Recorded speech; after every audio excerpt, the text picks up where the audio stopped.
আজ আবার উত্তরপাড়া থেকে আমি যাত্রা শুরু করলাম। আজ যাব হুগলি জেলার চুঁচুড়ায়। হ্যাঁ, অবশ্যই নতুন আর একটা মন্দির দর্শনে। এই মন্দির হয়তো আপনারা বহুজন নাম শোনেননি বা হয়তো জানেন না। চলুন আজকে দেখা যাক।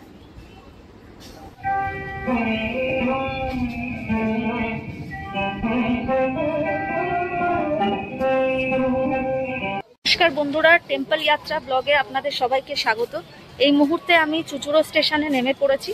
আমি রয়েছি 2 নম্বর প্ল্যাটফর্মে। আমায় যেতে হবে 1 নম্বরে এবং নিচে নেমে ওভারব্রিজ দিয়ে আমি 1 নম্বর যাব। নিচে নেমে তারপর টোটো ধরে আজকে আমার গন্তব্য মা শীতলা দেবীর মন্দির, খুবই জাগ্রত, তো সেটাই দেখাবো আপনাদেরকে আজকে।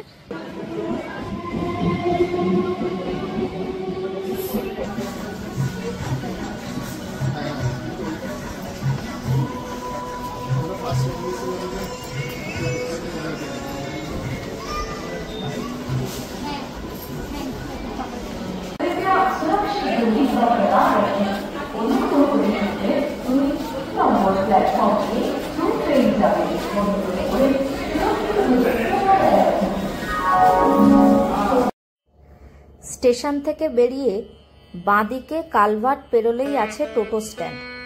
সেখানে গিয়ে দোলতলার কাছে মা শীতলার মন্দির যাব বললেই হবে। এমনি থেকে টোটো ভাড়া পার হেড 20 টাকা, কিন্তু যদি একা যেতে হয় তাহলে কিন্তু 100 টাকা নেবে।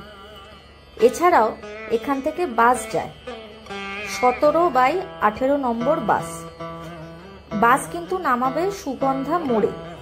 সেখান থেকে 10 মিনিট মতো হেঁটে যেতে হবে। যাই হোক, আমি একাই একটা টোটো নিয়ে চললাম মায়ের দর্শন করতে।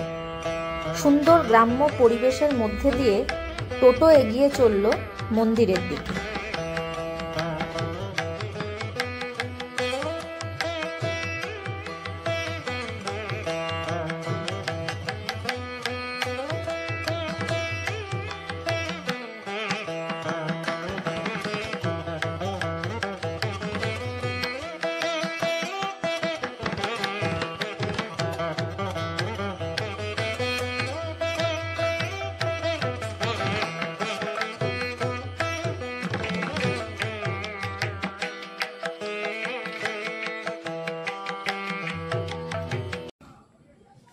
এই হচ্ছে মন্দিরের গেটই বলতে পারেন।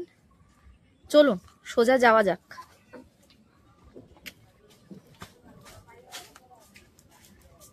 জায়গাটা কিন্তু কি বলবো আর, খুবই সুন্দর। মনে হচ্ছে যেন বহু দূর গ্রাম্য কোনো পরিবেশে চলে এসেছি। এই জায়গার গল্পটা বলবো, আগে মন্দির অবধি পৌঁছাই।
এই পৌঁছালাম মায়ের মন্দিরে।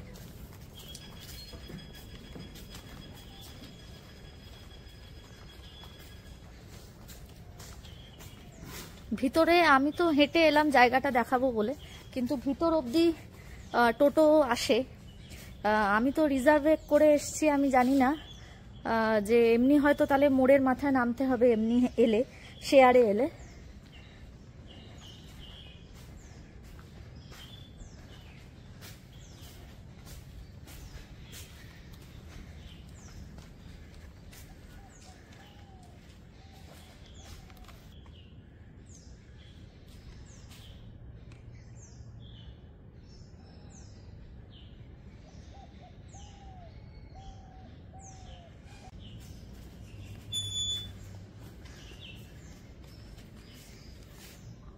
কি সুন্দর করে গাছের ছাউনি দিয়ে জায়গাটা রয়েছে।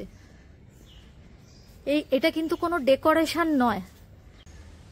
বলা হয় যে যখন মানে এই পুরো জায়গাটা কিন্তু জঙ্গলে, ঘন জঙ্গলে ভরা ছিল, তখন মানে কেউ জানতো না যে এখানে মা আছেন। তারপর যখন মানে একজনের স্বপ্নাদেশ হয়, গ্রামের একজনের স্বপ্নাদেশ হয়েছিল যে মা 400 বছর ধরে এখানে রয়েছে, তো তারপর এখানে এসে মন্দির স্থাপন করা হয়। তার আগে অবধি কিন্তু এই জায়গাটা পুরোটা একটা ঘন জঙ্গল ছিল। রাত্রিবেলা তো দূর, সকালবেলাতেও কিন্তু কোনো মানুষজন এখানে আসতে পারতো না। আর আজ সেখানে শত শত ভক্ত আসে। এই মুহূর্তে আমার অদ্ভুত লাগছে, আমি মন্দিরে একা, কেউ নেই আশেপাশে, কিন্তু এইখানে কিন্তু যখন পুজো হয় শত শত মানুষের ভিড় এই মন্দিরকে ঘিরে হয়।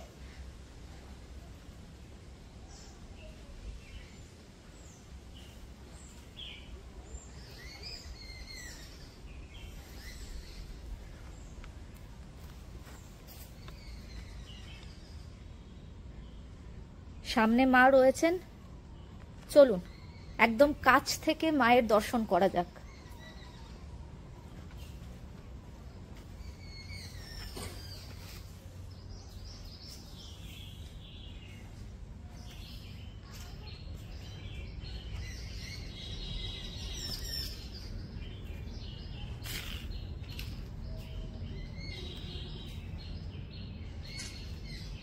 অদ্ভুত অনুভূতি হচ্ছে, আমি ভাষায় প্রকাশ করতে পারবো না।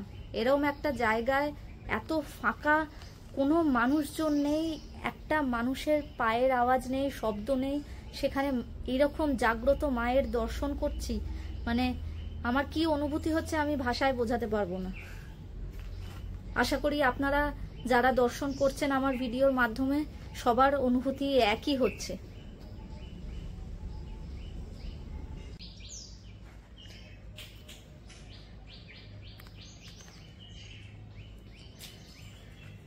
পাশে ভোলেনাথের বিগ্রহ রয়েছে। অপূর্ব জায়গা, অপূর্ব।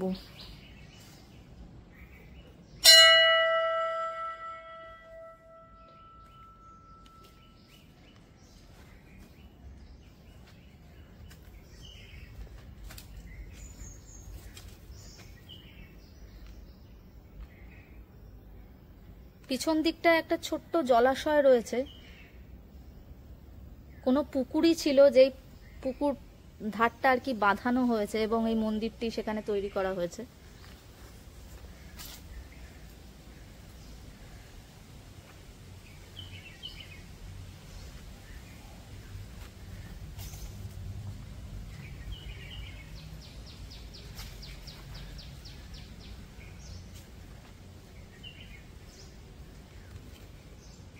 এরকম একটা নিরিবিলির মধ্যে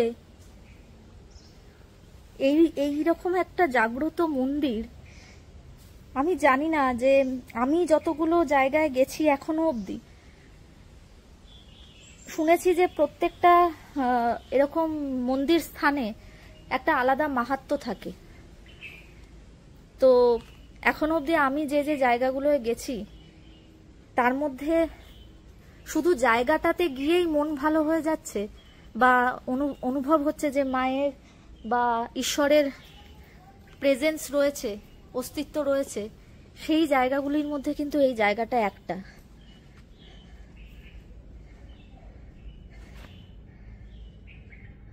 মায়ের চরণ,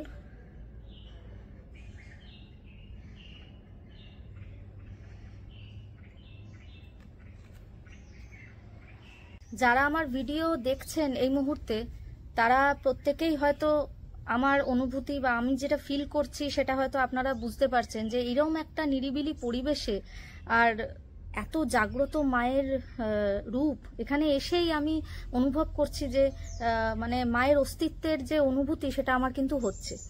তো এবার এই মন্দিরের পিছনের যে গল্পটা সেটা আপনাদেরকে বলি। এই মন্দিরটা কিন্তু আজ থেকে প্রায় 10 বছর আগে অবধিও মানে মানুষজন জানতো না।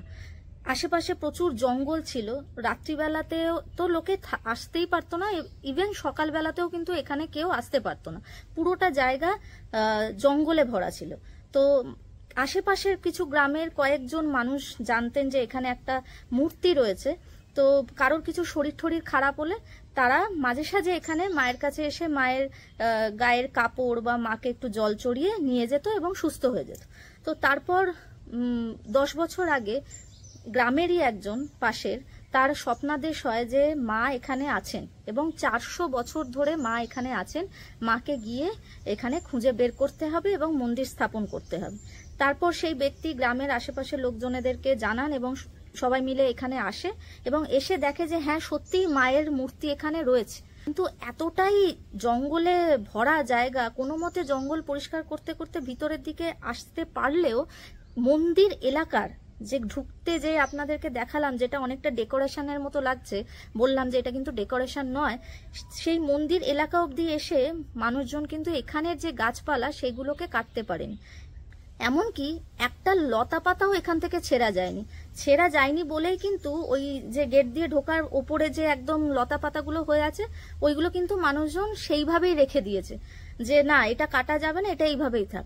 তো সেই জন্য ওটা খুব সুন্দর ডেকোরেশনের মতো লাগছে, আসলে কিন্তু ওটা ডেকোরেশন নয়। তো তারপর এখানে মায়ের মূর্তি স্থাপিত হয় এবং তারপর থেকে প্রত্যেক বছর প্রচুর ভক্ত, হাজার হাজার ভক্ত এখানে মায়ের দর্শন করতে আসেন, পুজো দিতে আসেন। এবং প্রতি বছর চৈত্র মাসের 18 তারিখ মায়ের পুজো হয়। তো সেই পুজোকে উপলক্ষ করে কিন্তু প্রচুর মানুষের জমায়েত হয় এখানে এবং আশেপাশের বেশ কিছু গ্রামের বাড়িতে শোনা যায় সেই দিন কিন্তু কোনো বাড়িতে হাঁড়ি চড়ে না, মানে কারোর বাড়িতে কোনো রান্না হয় না, এখানেই ভোগ রান্না হয় এবং সেই ভোগই আশেপাশে যত গ্রাম আছে সেখানকার মানুষজন সেই ভোগই গ্রহণ করেন। তো এই উদ্দেশ্য নিয়ে আমি এই চ্যানেল খুলেছি, সেই যাত্রা আমার চলছে। আমি মন্দির ঘুরে বেড়াচ্ছি এবং আপনাদের সামনে সেই সমস্ত জায়গা, স্থান এবং ঈশ্বরের দর্শন আপনাদেরকে ভিডিওর মাধ্যমে করাচ্ছি। তাই আমার ভিডিও যদি আপনাদের ভালো লাগে তাহলে আমার চ্যানেলটির পাশে থাকবেন।